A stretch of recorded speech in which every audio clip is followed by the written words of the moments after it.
there, guys, gals, non-binary pals. GM Potter here, and welcome to my channel where I review books and bookish things. I post most Thursdays. I'm pretty good about posting Thursdays, and the first and third Tuesday, unless I've got a special project, which I do in April, coming up.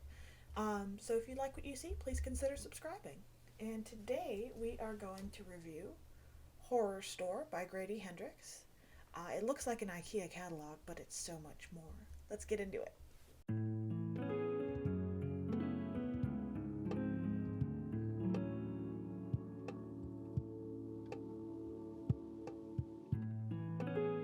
So this book came out in 2014. Like I said, it's by Grady Hendrix. It has a 3.66 stars on Goodreads, and it is also a Goodreads Choice Award nominee. As the name implies, it is a horror novel. And yeah, this book is styled to look like an IKEA catalog, which is really cool. Like, it's got the flaps and it's got the map of the store and the departments, and the store in this book is called Orsk, and like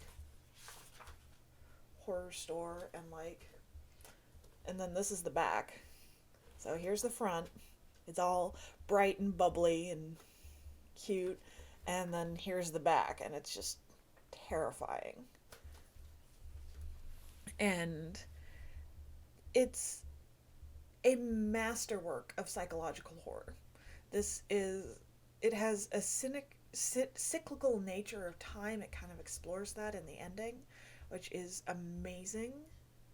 It's cynical, and it's just beautiful. I love this book. I read it and I like, sorry, my phone's going off.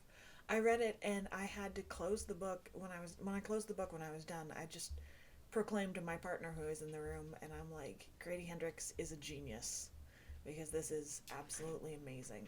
Um, so our main character, Amy, is a young professional slacker. Like, that's her main goal at coming to work at Orsk, is to not get fired, essentially.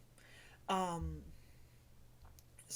and she gets she gets called in by the manager one morning after they find a burqa, which is the sofa on the cover, smeared in a substance that smells like poo.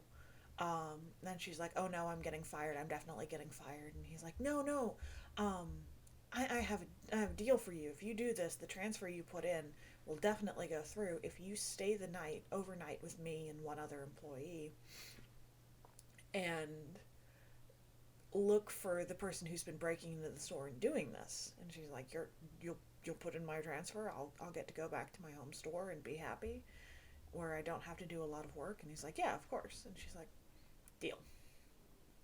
It's the overnight shift from hell. If any of you have worked retail, you know about overnight shifts from hell.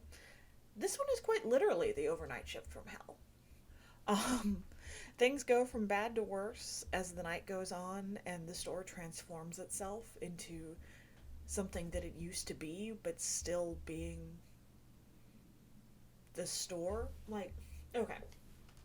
So I don't want to get too into it, but at the start of each chapter, they have the IKEA drawing, and it's got all that.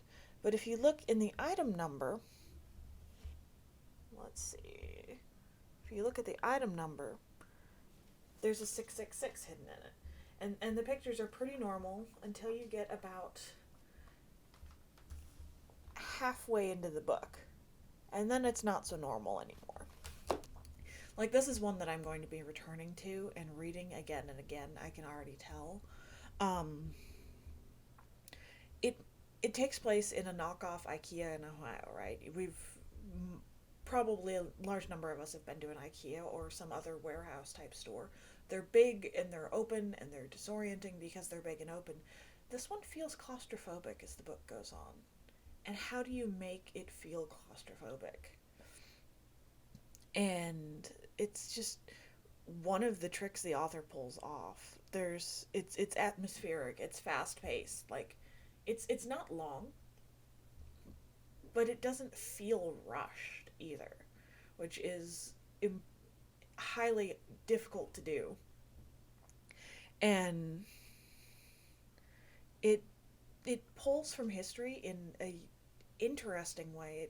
deals with the prison complex called a panopticon, which is essentially there's like a tower or a central piece, and then the it goes off in spokes. So one guard can watch everyone on that floor of the prison, and the prisoners never know if they're being watched or not, which kind of reminds me of my retail days. Like, I had several managers who would hide in the office and just look at the cameras, and they could see the whole store at once, but I never knew if I was being watched in my department or not. So that's kind of clever.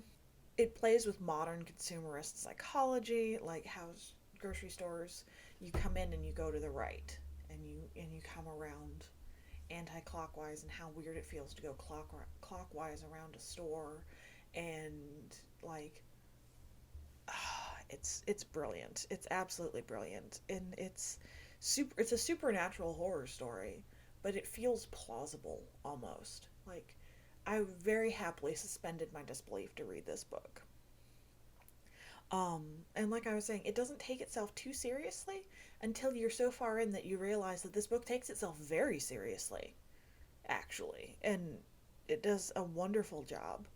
And oh, I love this book. I can't wait to reread this book. Like, I just finished this book yesterday, and I already want to reread it and try and dissect it and get more glean little bits of information from it. So, 5 stars from me. Should you read this? If you love horror, definitely come in with an open mind because it gets a little weird, but I say it's worth it. It's worth the journey. So, have you read Horrorstor? Have you read anything else by Grady Hendrix? I will link the other review of his I did, which is my best friend's exorcism. Um, yeah, let me know in the comments down below. Don't forget to like, share, and subscribe, and I'll see you in the next one. Bye.